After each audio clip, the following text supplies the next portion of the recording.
The violin case was held together with a piece of twine. That was the first thing Mira Calloway noticed, and she noticed it in the way she noticed most things, which was immediately, and with the full force of her opinion, already formed. She was standing at the edge of the Denton village green on a Saturday afternoon in June, when the man came through the gate at the far end, and the twine on the violin case was the kind of thing that announced itself from 20 yards, because twine was not leather, and a leather case was the only kind a serious musician carried. And the distinction mattered in Mira's view, because she had grown up in a house full of music, and she had spent enough of her life listening to people who played well, and people who played as though they wished they played well, to know that the ones who played well did not arrive at a village green with twine holding their instrument together. She said so to her sister Clara, who was standing beside her, with the particular expression of a person who has heard her sister say the full force of her opinion many times, and has arrived at a settled relationship with the experience. Clara said, "You have not heard him play yet." Mira said, "I do not need to hear him play." Clara said, "That is not how music works." Mira said, "It is how preparation works." Clara said, "The case may have broken on the road." Mira said, "Then a prepared man would have repaired it before arriving, not carried it through the village with string."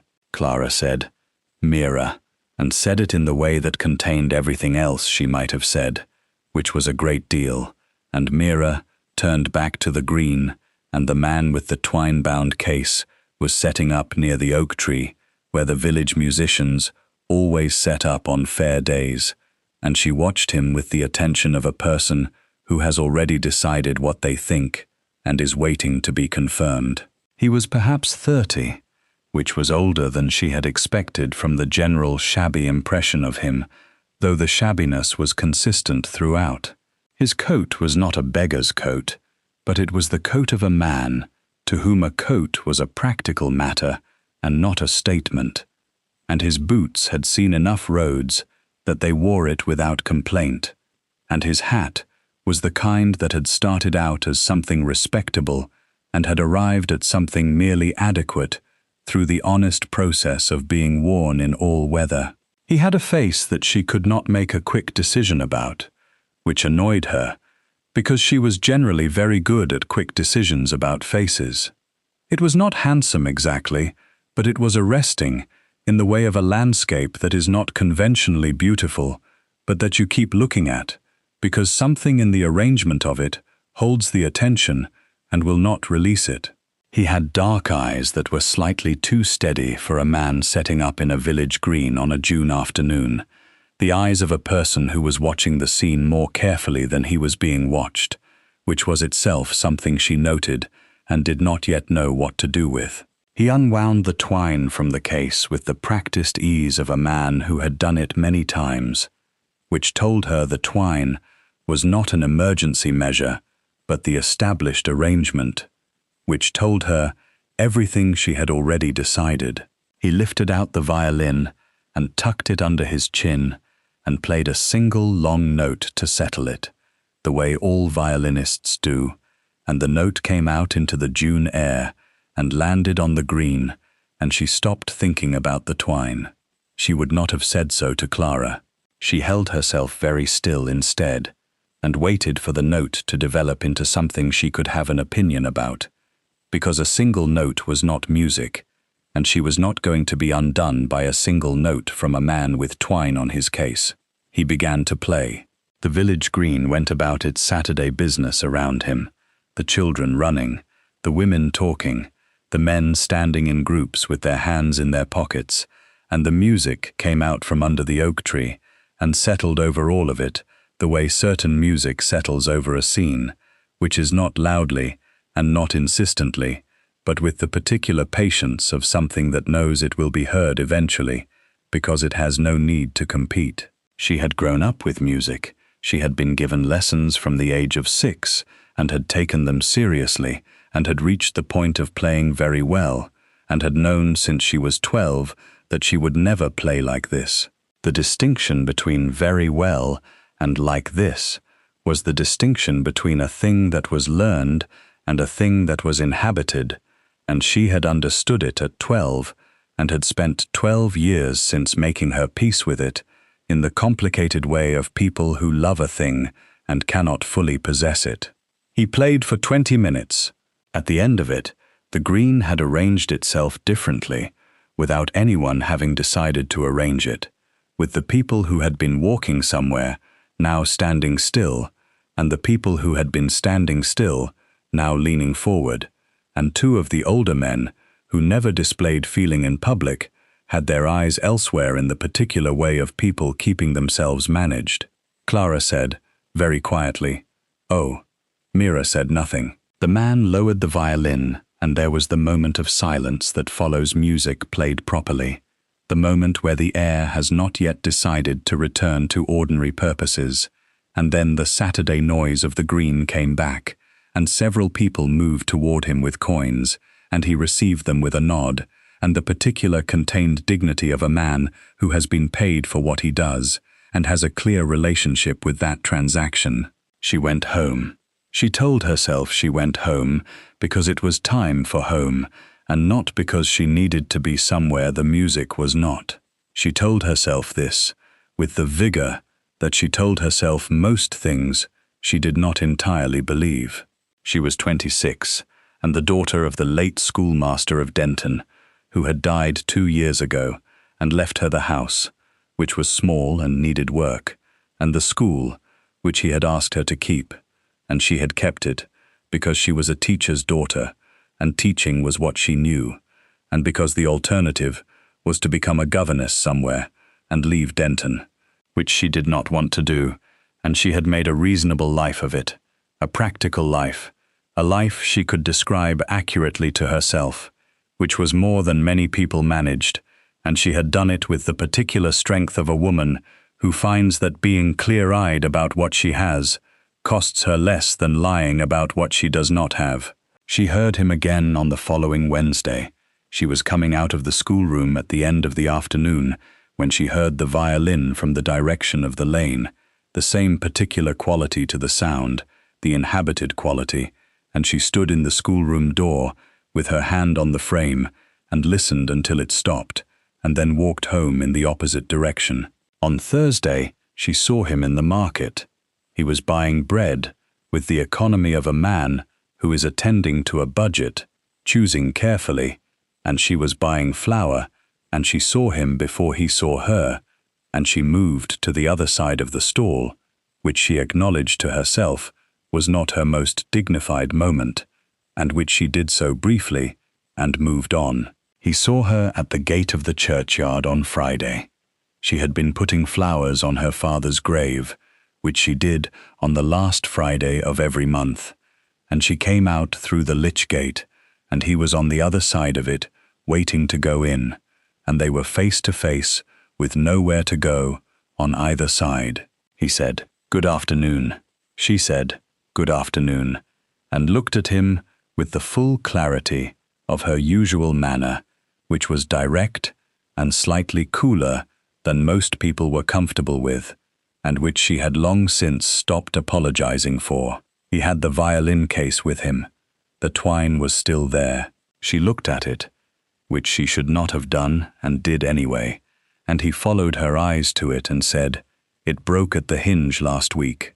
I have been meaning to have it repaired, and have not found a cobbler in the village yet who works in leather." She said, "Watts on the high street does leather work of all kinds." He said, "Thank you." He said it without the stiffness that gratitude from a man in his position toward a woman in hers might have had. Just the word, offered plainly. She said, "I heard you on the green last Saturday." He said, "Yes, I saw you." She said, "You play very well." She said it because it was true, and she was not going to pretend otherwise, just because she had also had an opinion about the twine, because the two things were both true, and she was not in the habit of suppressing one true thing because of another. He looked at her with those two steady eyes. He said, You have a particular way of paying a compliment, she said. It was not meant to be particular, it was meant to be accurate, he said. It was both. He said it without offense, and she did not know what to make of that. A man without offense at being characterized, which was the rarest possible thing. He said, "Your father was the schoolmaster." She said, "Yes." He said, "You teach the school now." She said, "Yes." He said, "I have been in the village 3 weeks, and I have heard you described as clever and sharp-tongued and very good with the children and not easy to talk to." She said, "Which of those is not true?" He considered it. He said, "I am still forming a view on the last one." She said, "And the rest?" He said, "The first 3 appear to be accurate, yes." She said, "I am not difficult to talk to. I am direct, which some people find difficult." He said, "There is a distinction." She said, "A significant one." He said, "Yes." He said, "I am James." She said, "Mira Calloway." He said, "I know." He said it with the quality she would come to understand was his quality, which was that he moved through a conversation without waste, without the filler that most people put into exchanges to cushion the directness of what they actually meant. And she found that she did not mind it, which was itself information. She said, "Where are you from?" He said, "From several places." He said, "Most recently from the north." She said, "A musician from the north who arrived in Denton with a broken violin case." He said, "The hinge broke outside Alderton. It had been weakening for some time." She said, "And before Alderton." He said, "Various places before Alderton, various engagements." She said, "You go where the work is." He said, "At present, yes." She said, "And in the past?" He said, "In the past I was less mobile." He said it with the careful quality of a man measuring a word for what it should carry, and no more. And she noted the care, and let it go, because the churchyard gate was a narrow place for a long conversation, and she was expected at home. She said, "Watts is on the High Street, the 3rd shop from the corner, and he is particular about his work, and you should tell him what it is for, or he will use the wrong weight of leather." He said, "Thank you, Miss Calloway." She said, "Good afternoon, James." She went home. Clara was at the kitchen table with the mending and looked up and said, "You are later than usual." Mira said, "I met the musician at the churchyard gate." Clara said, "The one from the green." Mira said, "Yes." Clara said, "And?" Mira said, "And I told him where the cobbler was." Clara said, "That is a beginning." Mira said, "It was a direction to a cobbler, Clara, not a beginning." Clara said, "You told him the cobbler's name and what to say to him and which shop he was." Mira said, "I was being informative." Clara said, "You are never informative unless you mean to be helpful, and you are never helpful unless you have decided a person is worth it." Mira looked at her sister and said nothing, because Clara had known her for 24 years, and there was very little point. She went to the school the next morning and taught reading and arithmetic and some history, and she thought about the phrase, "In the past I was less mobile," and the care with which it had been said, and the way the steady eyes had measured her, each time she spoke, as though they were making a calculation that they had not yet completed. He came to the school on a Tuesday. She was alone in the schoolroom at the end of the afternoon, the children gone, the chalk dust still hanging in the light, and she heard the step on the path, and looked up from the marking, and he was in the door, with the violin case, the twine replaced now with a proper buckle strap, in good brown leather, and she noted this and said, "Watts did well." He said, "You were right about the weight." She said, "I usually am about practical things." He said, "Yes, I have noticed." He came to the door properly and held up the violin case. He said, "May I?" She said, "May you what?" He said, "I thought, as a teacher of children, you might like to hear something written for children. It is not well known, and I have been playing it since I learned this was a school, and I thought you might tell me whether it is right for children or whether I have misjudged it." She looked at him for a moment. She said, "That is a very particular reason to call it a schoolroom." He said, "I have been told I am precise in my intentions." She said, "Who told you that?" He said, "Most people, over the course of my life." She said, "Come in then." He came in and stood at the front of the schoolroom where she had stood all morning, with 23 children looking at her, and he tuned the violin in the brief particular way, and then he played. It was a short piece, light and dancing, and then suddenly tender in its middle section, the kind of music that would make a child go still without knowing why, and it ended with the dancing restored and a small falling away at the end, like a child going to sleep. She sat at the marking desk with her hands folded, and when it ended she said, "Where is it from?" He said, "I wrote it." She said, "You wrote it for children." He said, "For a particular child." He said, "A long time ago." He said it with the careful measurement again, no more than it needed, and she looked at him and said, "A child you knew." He said, "A child I loved very much who died."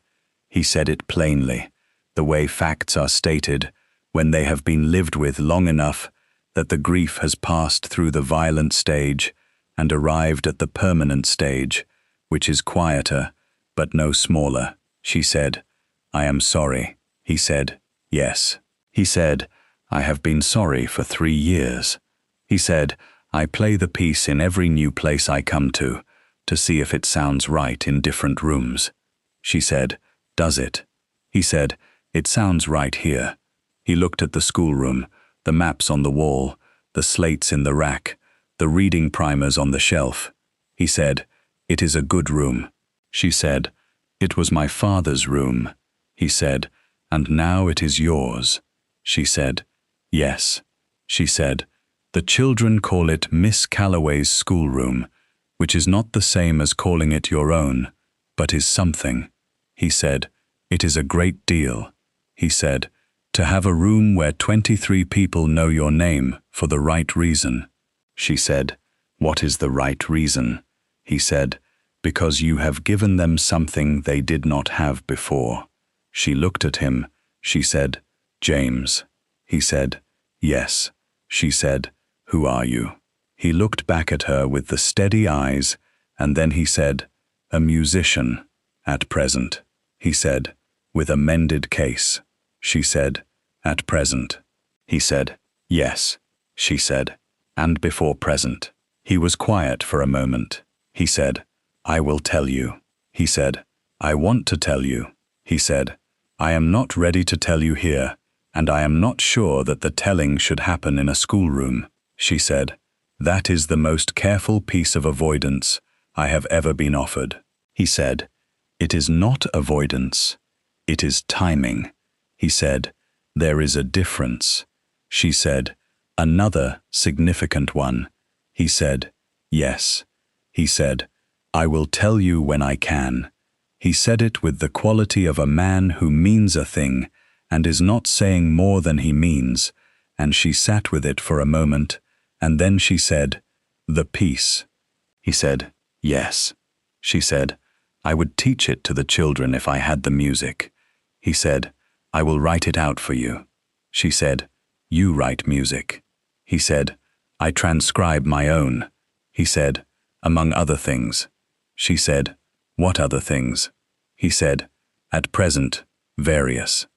He said it with the almost smile that was not evasion, but was something adjacent to it, something held in reserve, and she looked at him with the full force of her attention, which was considerable, and he received it steadily and did not look away.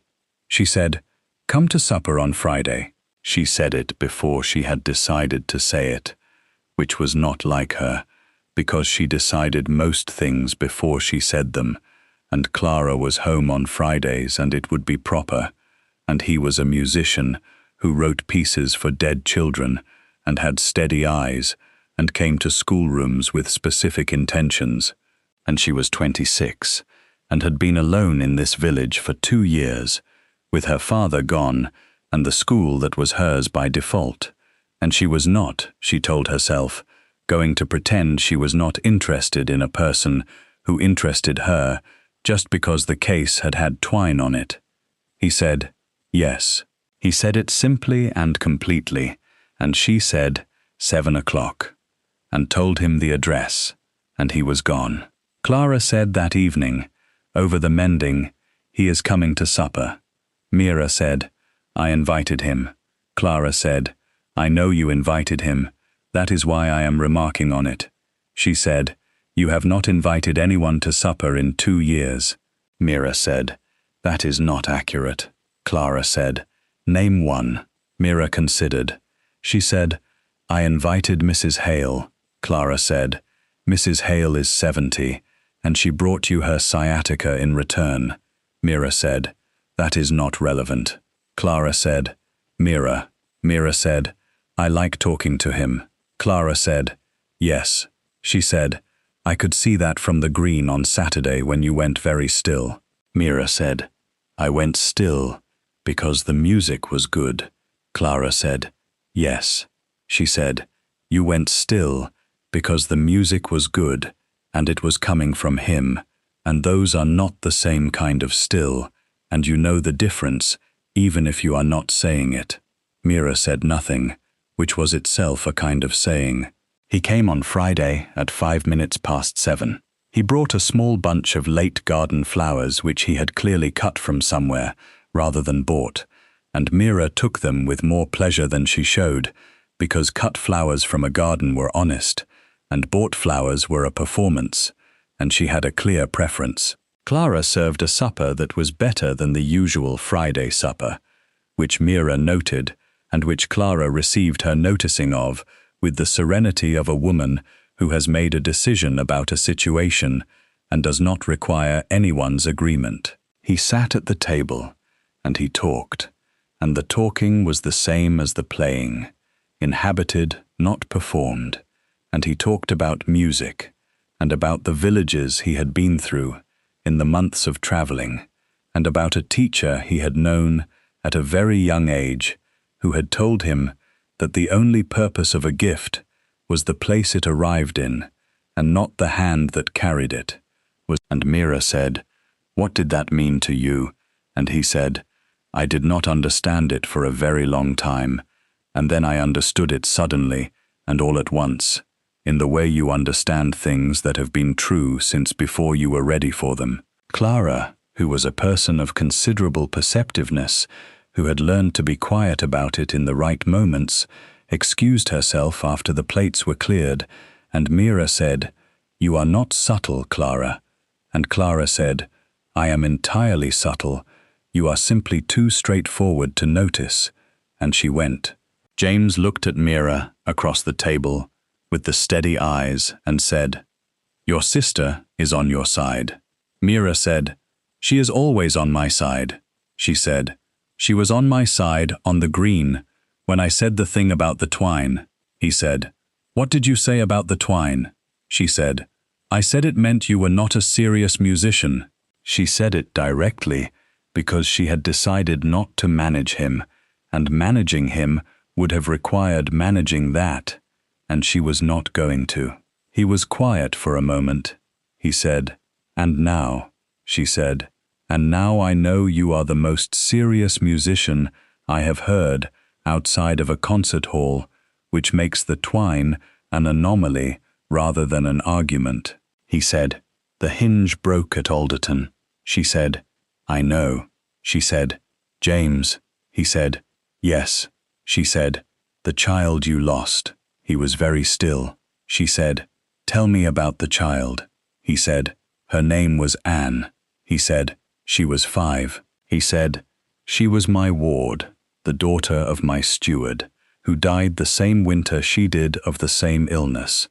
and she had been given into my care, and I had failed to understand for the first year what that meant, and in the second year I had understood it, and by the third year she was the reason the room was warm in winter, and the reason the walk from the house to the stables was worth taking, he said, and then she was gone, and the room was cold again, and the walk was purposeless, and I found I could not remain in the house with the purposelessness of it. She said, "So you left." He said, "I left." She said, "And the music?" He said, "The music was always there." He said, "I had played since I was a child, and had played in a private way, for myself, and after Anne, I played the piece I wrote for her in every room I could find, and I discovered that playing in rooms where people could hear it was different from playing alone, and that the difference was the thing the old teacher had meant, which was that a gift is about the place it arrives, and not the hand that carries it." She said, "You have been carrying it from village to village." He said, "Yes." She said, "And what are you looking for?" He said, "I am looking for the room where it sounds right." He said, "It sounded right in your schoolroom." She said, "It has 23 children in it most of the time." He said, "Yes." He said, "That is why." She looked at him across the table in the Friday evening light, and she thought about the twine, and the steady eyes, and the piece written for a dead child, and the word mobile, and the phrase at present, and the careful measurement of each thing he said, and she thought that she was very good at the quick decision, and had been very wrong about this one, and that being wrong about it in this particular direction was not a comfortable feeling, and was also not an unwelcome one, which was the most complicated thing she had experienced about her own feelings in some years. She said, "You said in the past you were less mobile." He said, "Yes." She said, "What does that mean?"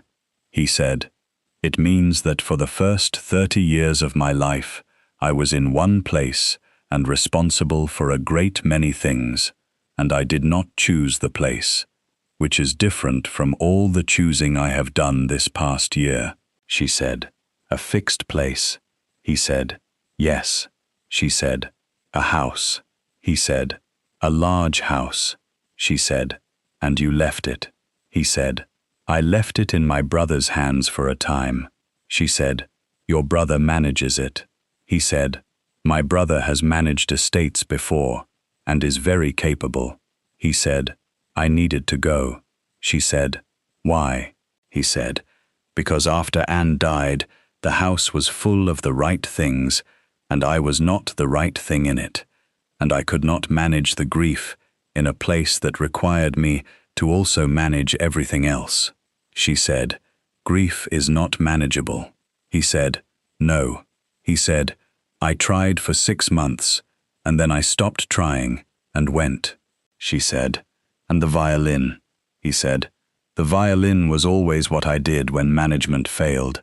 She said, "You play when you cannot manage."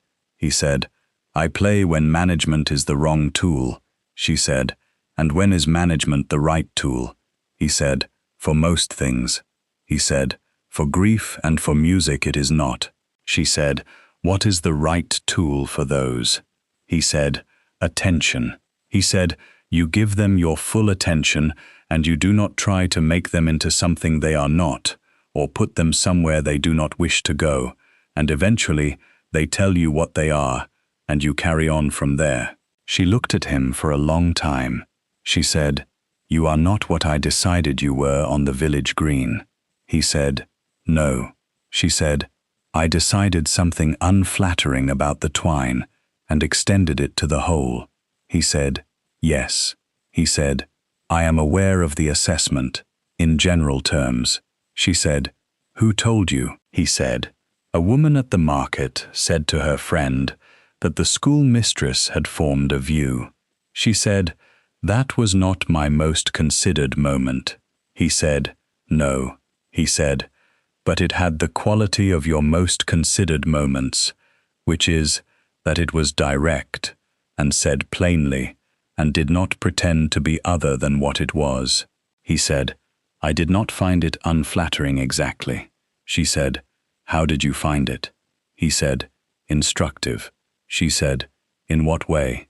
He said, it told me something about the kind of person you were, which was a person who said the thing they thought, and was wrong sometimes but would not protect themselves from being wrong by saying less.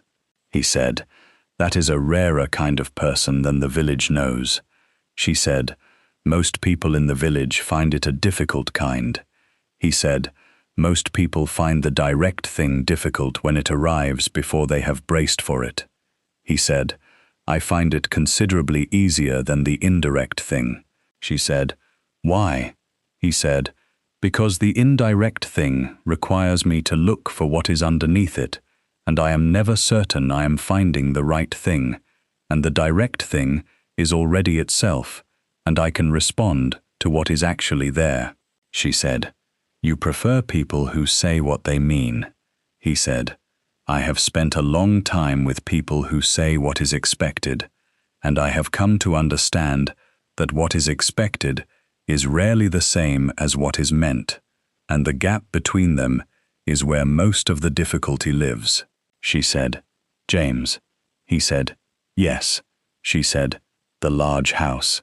He said, yes. She said, tell me. He was quiet for a moment. He said, it is called Wrenmore.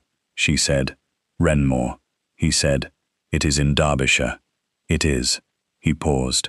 It is the kind of house that requires the person living in it to be a particular kind of person, which is a person who manages a great many other people's lives as well as his own, which is a reasonable description of what I have done for 9 years and a complete description of what I was not able to do in the year after Anne died.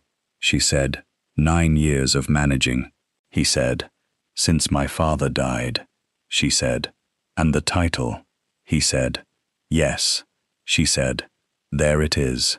She said it quietly, and he said, yes. She said, how long were you going to wait? He said, I do not know.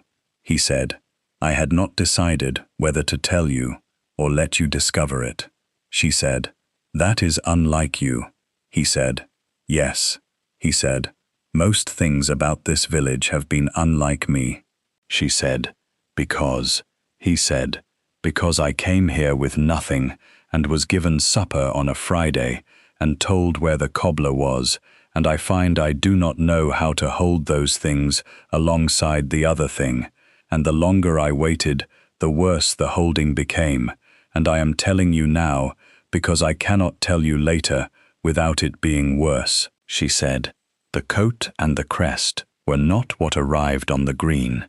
He said, no. She said, and you did not want them to be. He said, no. He said, I wanted to know how a village treated a musician with twine on his case. She said, and you found out. He said, I found out a number of things.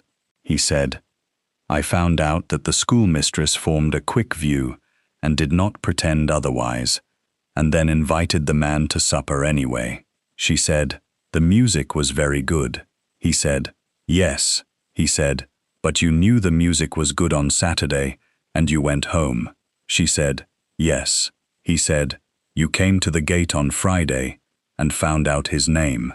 She said, that was the churchyard gate, and he was already there. He said, yes. He said, I was going to the churchyard. She said, why? He said, there is a grave there I was told of. A schoolmaster. I was told he had a theory about education that was not common, and that he had written it down somewhere, and I was going to look at the stone and see if anything was written there. She said, who told you? He said, the vicar.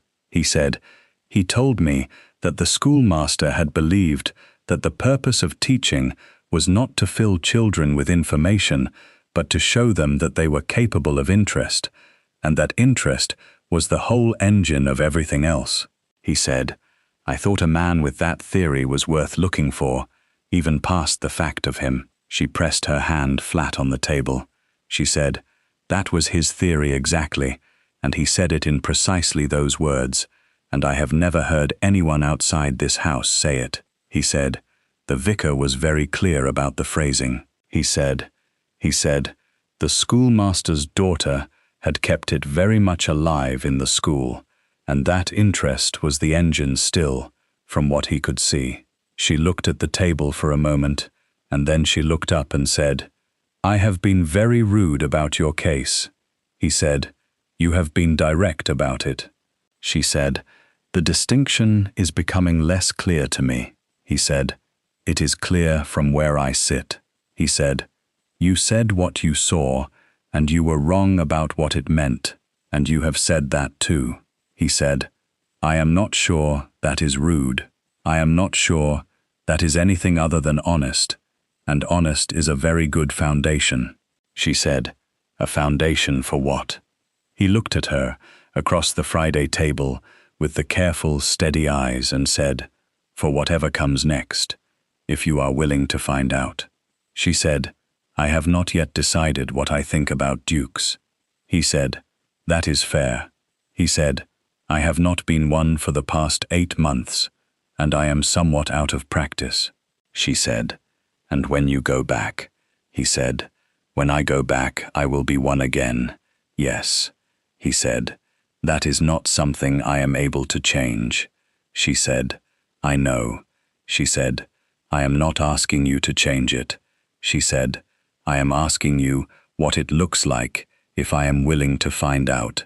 He said, it looks like Renmore needing someone who says the actual thing to the man who lives there, because the man who lives there has spent 9 years surrounded by people who say the expected thing, and has been on the road for 8 months precisely because the expected thing stopped being enough. He said, it looks like a schoolroom in Derbyshire that could have 23 children in it, or more. He said, it looks like whatever you make of it, and you will make something specific and clear of it, because that is what you do with everything. And I have been watching you do it for 3 weeks, and I think it is the most useful quality I have ever seen in a person, and also possibly the most essential. She was quiet for a long moment. She said, I made something specific and clear of the twine, and I was entirely wrong. He said, yes. He said, you were wrong about what the twine meant, and completely right about the music that came after it. And I think that is the accurate proportion, which is that you will be wrong sometimes at the first assessment, and right thereafter. And I would rather have a person who is right thereafter than a person who is never wrong, because they never say anything definite at all. She said, that is a very generous reading of the twine incident. He said, I prefer accurate to generous. She said, yes.